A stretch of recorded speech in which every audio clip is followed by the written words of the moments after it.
You are listening to 17 Carat K-Pop. For more information about this show, as well as the other show I do, How to Stan, visit 17caratkpop.weebly.com and subscribe to my newsletter at howtostan.substack.com. K-pop interviews, album reviews, and more. Subscribing is free, but if you want to continue to support my work, feel free to donate. Click the Support the Show button on the homepage at 17caratkpop.weebly.com. Quick heads ups about today's episode. It is going to get quite dark and serious at times, talking about depression and anxiety, and this book I'm going to talk about is really deep and really serious and dark, but it does have really, I think, meaningful, helpful ways of describing a complex condition. It's been a profound read for me. It's helped me a lot as I deal with, as I've talked about before on the show, severe anxiety, panic attacks, etc. I see a lot of myself, and I've, dealt with some depression. Luckily not a chronic type, really. I don't know, my brain's weird. Anyway, this episode will hopefully remind you that you're not alone, and that these issues are ones that are not a character defect, and you deserve to be treated as humanly and kindly as anyone. So ultimately, this episode gets dark, but it will not get into graphic self-injury details or anything like that, so hopefully it won't be triggering. It will just focus on seeing this condition biologically, philosophically, psychologically, through the lens of the author. And also, I just want to clarify that although I deal with mental illness, I'm not a doctor. I'm talking about meds in the way the author does, so just know I am not recommending any specific med or treatment that I talk about today. Full disclosure, just please remember that. Consult someone else about that. I'm not giving recommendations. I'm laying out what he wrote in his book and the quotes that really resonated with me. You can do with that knowledge what you will. For lack of a better term, be an authority on what it's like to live with mental illness, not an authority on what to do about it, medicine-wise. Without further ado, let's start by talking about a similar story. The Midnight Library by Matt Haig is a fictional story about Nora Seed, a very extraordinary woman who does not enter purgatory, but rather an in-between death and life state all its own. When she ends her life due to depression, feeling like she's lost it all, her cat, her best friend, her job, her brother, her life is just really, it sucks. And she just doesn't see any light at the end of the tunnel. So where she ends up going is where these people called Sliders go. It's a place called the Midnight Library, where Mrs. Elm, a librarian, is her guide. Kind of tutors her, assists her, going from book to book, option to option. And while she's there then, Nora gets to transport herself into those different options. Basically, it's a way of her constantly asking herself, what if, and actually seeing what that would have looked like. She gets to satisfy her curiosity and answer all of her what-if scenarios, living out the options one by one of what could have happened if she had stuck around. Critical reviews of this story found that premise fascinating, but its execution pretty light. So if you do want a thought-provoking read that doesn't have a super meaty narrative, this might be for you. It is a clever premise. If you want more fully developed, layered characters, maybe this is not for you. It does have some thought-provoking quotes, though, including one that sums up the premise I've been talking about throughout RM's Rex and the BT Study Guides series of episodes. This thought of the limitations of language, and just how profound and complex and layered human experiences truly are. Words cannot encapsulate all of it. And life often is thought of in black and white ways, when it's way too complex for that to ever be the case. So here's a quote from Mrs. Elm that really stuck with me. She, regarding Nora, had read about multiverses and about how human brains take complex information and simplify it, so that when a human looks at a tree, it translates the intricately complex mass of leaves and branches into this thing called tree. To be human was to continually dumb down the world into an understandable story that keeps things simple. She knew that everything humans see is a simplification. A human sees the world in 3 dimensions. That is a simplification. Humans are fundamentally limited, generalizing creatures, living on autopilot, who straighten out curved streets in their minds, which explains why they get lost all the time. Isn't that interesting? That it's almost like we want to get a handle on and cope with the complexities of this vast world by simplifying things, but then we end up getting lost and losing sight of what things truly are in the process. This depressed character, Nora, desires to see it as not my life is great, all sunshine and roses, or the opposite, not worth living anymore. She wants to find that middle ground, but her brain has trained her not to. And that's why she feels like she's on autopilot, and that's not bringing her joy.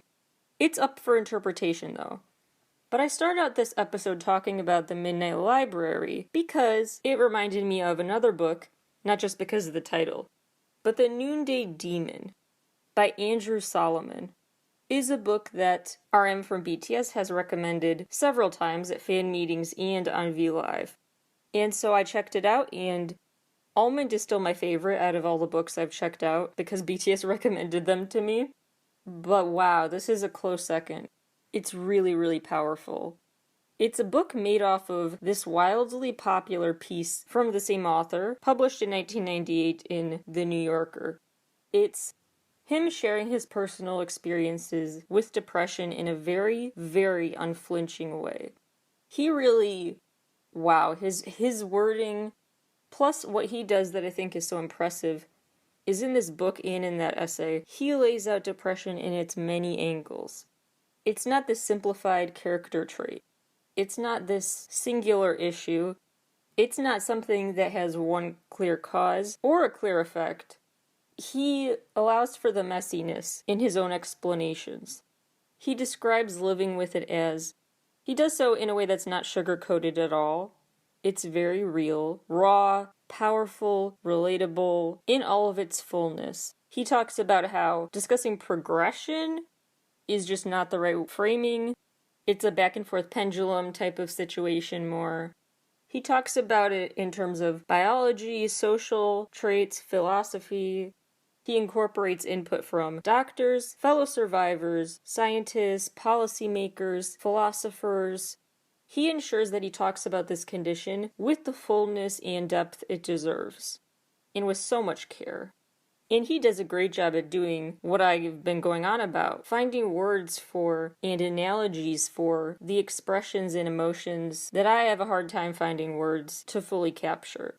He talks about his symptoms over the years that started in June of 1994. He's a longtime writer and had gotten a bunch of positive reviews for his first novel, but he felt very indifferent to them. Not like you'd expect a first-time author getting so much praise. That sounds like a dream come true moment. Not for him, he didn't feel anything. And he would constantly feel the sense of almost like being frozen. A sense of being too overwhelmed to do anything but sit and or lie there. He describes even once he was going on a walk and he just gave up partway through the walk and just lay in the mud for a very long time. A real struggle he describes in excruciating detail about how sometimes everything suddenly feels like it takes up too much energy and commitment. To get up, to chew, to walk to the bathroom.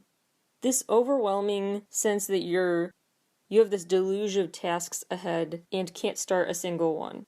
He was also dealing with numbness, night terrors, panic attacks, and a lot of sudden moments of panic just because flat out his mind went blank and he forgot how to do something.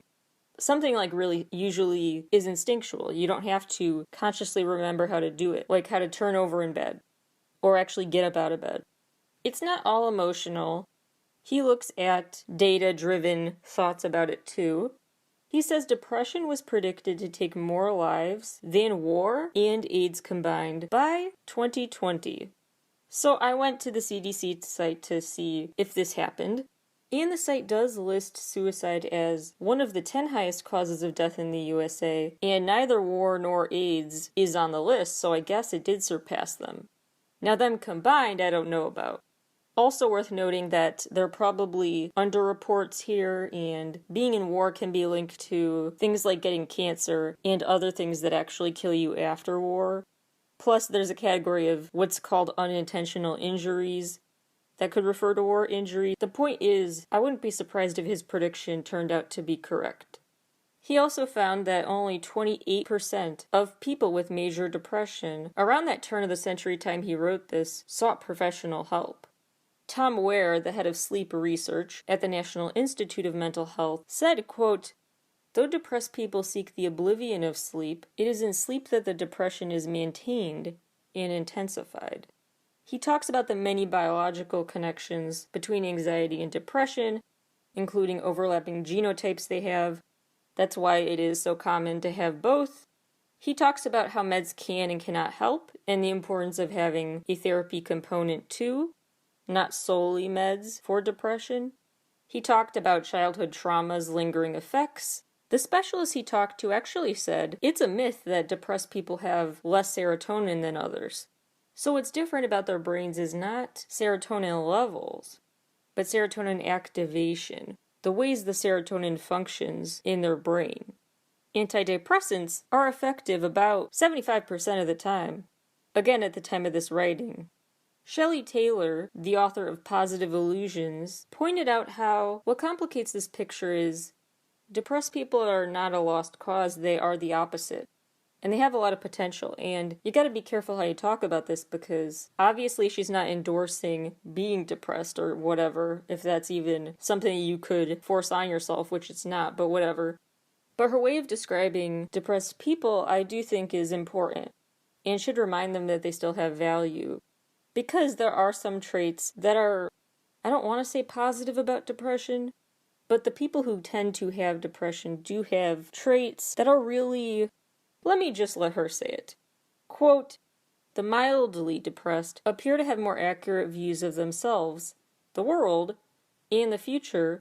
They clearly lack the illusion. In normal people," the author goes on to write about how biology in humans is all about changing your adaptive state to meet the moment. Humans, and any creature really, evolves in response to a changing world. And humans also will adapt for certain states of being. The author ponders if a depressive state could be one of them. An adaptive biological reaction to something. A sense of being dragged down, a lack of energy and focus, a sense of being overwhelmed. Could that be something that's a biological trend? He also talks about the enormous help sometimes with this treatment called ECT, which has a quicker time period to start working than some other antidepressant treatments and meds. He really has a very refreshingly nuanced take on the use of meds. He doesn't paint them out to be bad or good, doesn't discuss them in that binary way. But he does address the dangerous mindset that they are totally wrong to take. He was told, actually, by one psychoanalyst once that he was so brave for avoiding meds. That's a very toxic thing to tell someone.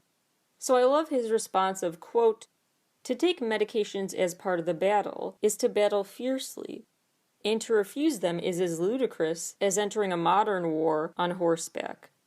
He recalls this story where he had a conversation with a woman who decided she would just try to get rid of depression by getting rid of everything in her life that caused her stress.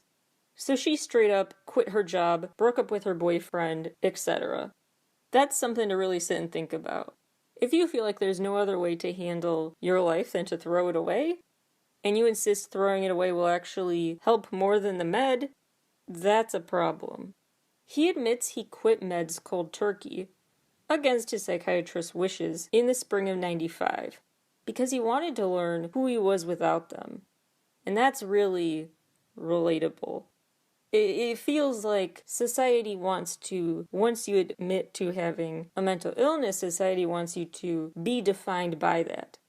And so it feels very odd if you try to wean off of anything, because suddenly it feels like without that physical symbol of your condition, people will think your struggle's over, and then the sole trait they used to see you is gone, and then that human need to be seen is gone. It can take an emotional toll to go off meds, even without all the biological, physical toll aspects of it. But then he also talks about how he feared if he tried to wean off instead of cold turkey stop, he would never get to a point where he'd feel comfortable entirely off them. He compared the effects of doing this, just cutting it off cold turkey though, to an animal whose brain grew accustomed to having seizures. So the day the cause of the seizures is gone, the animal will still have another seizure. You can take away the meds or put them back, but your body has conditioned itself in a certain way. In his writing, he repeatedly emphasizes the importance of community, solidarity, people in his corner every step of the way. Who's really there for you? On your worst days, on those days where you need help just getting out of bed. Quote, "Nothing taught me more about the love of my father and my friends than my own depression." It's interesting that he is writing about and researching, dedicating all this time to understanding and publicly discussing mental illness.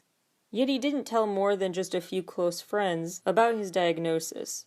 He told his more casual friends when he was absent he's dealing with some sort of other virus. The stigma is affecting people even like him who have dedicated their lives to understanding this illness better. That's an important thing to remember.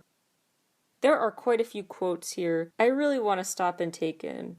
First up, I did not experience depression until I had pretty much solved my problems.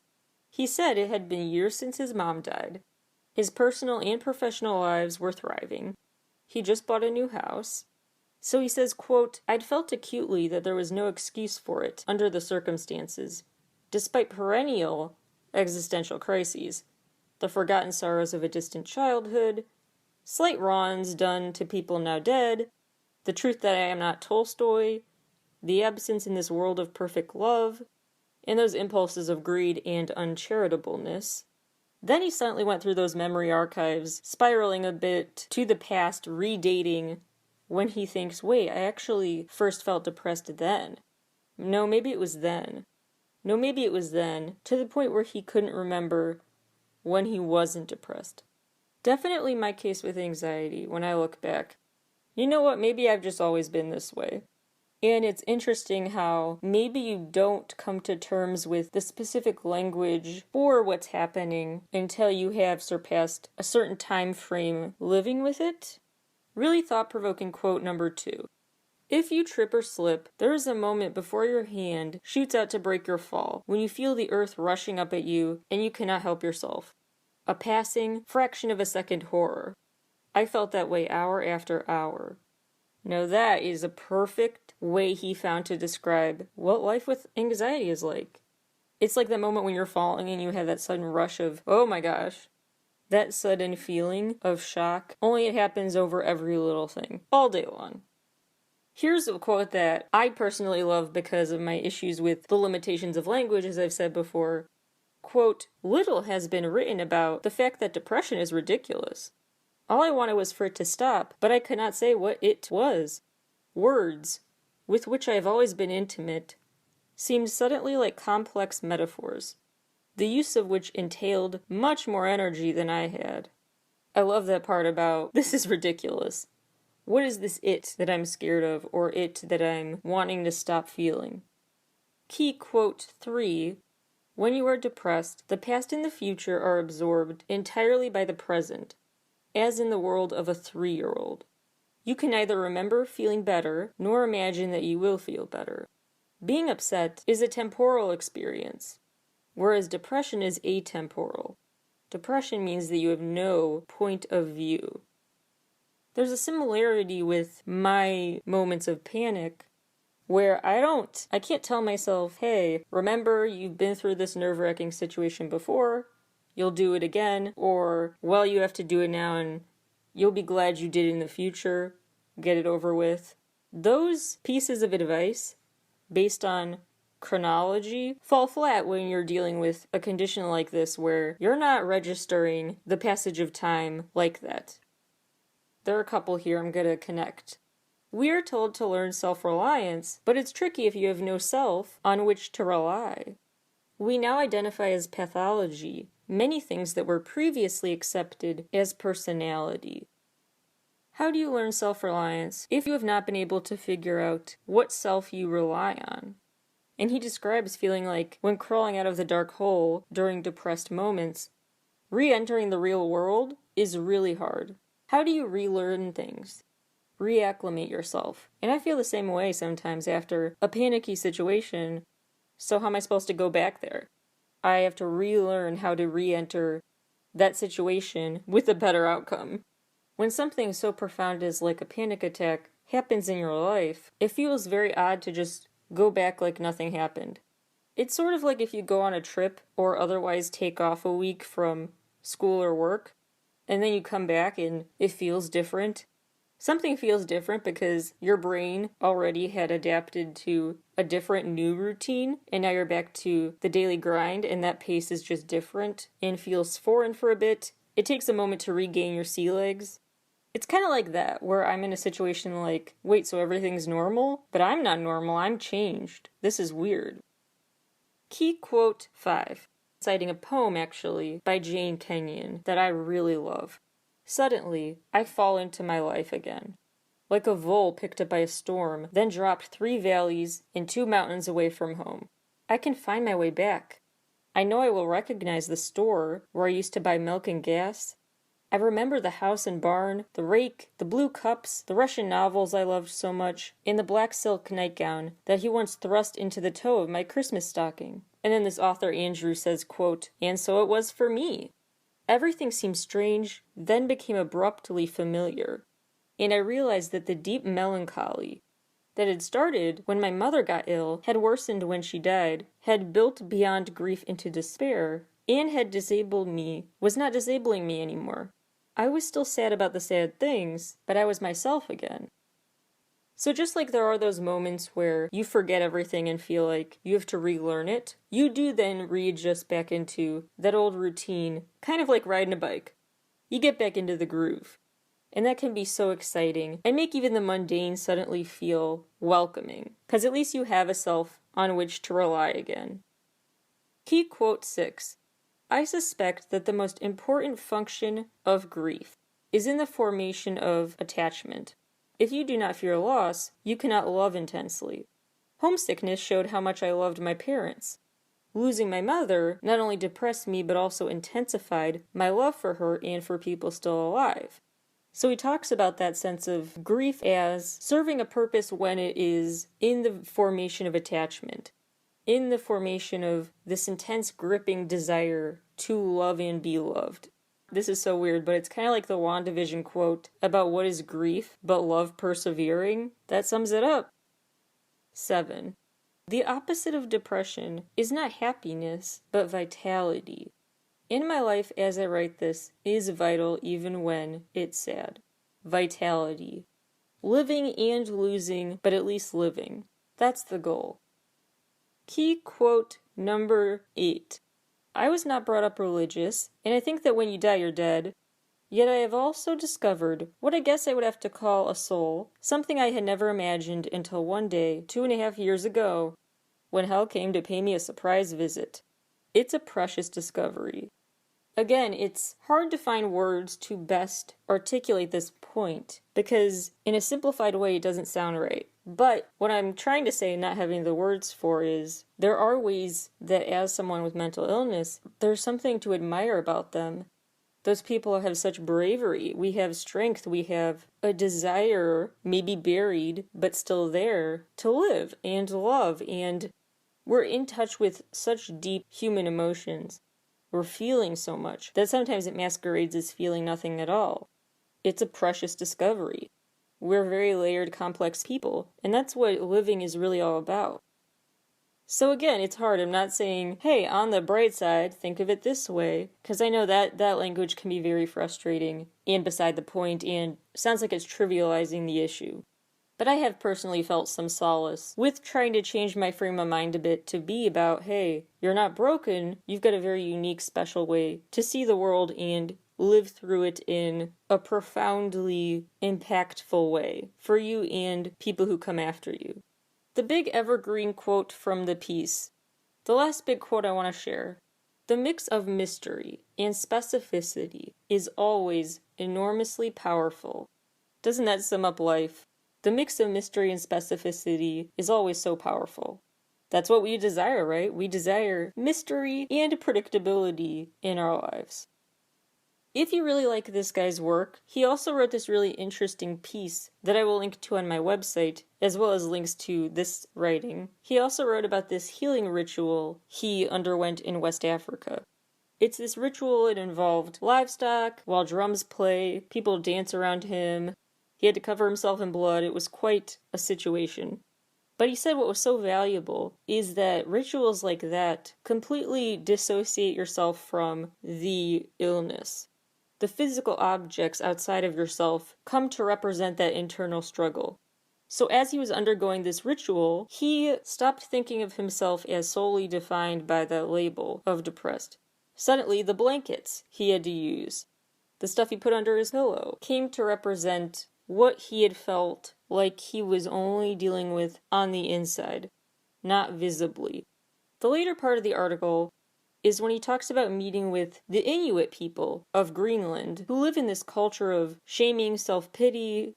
They suffer vast depression, in part due to this extensive period of time every year where they don't have sunlight. He writes about it, though, in a cautiously hopeful way because he talks about their support group for the women there. Because, he says, after all, depression is a disease of loneliness.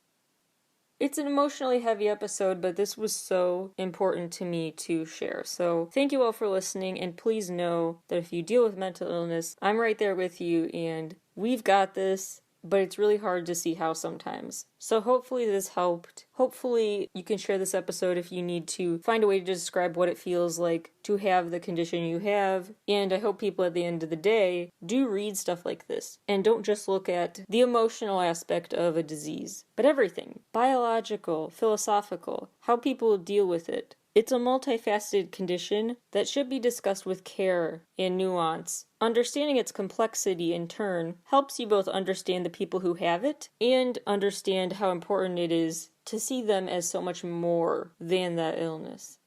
I hope this resonated with people. I will talk to you again with much lighter stories very soon.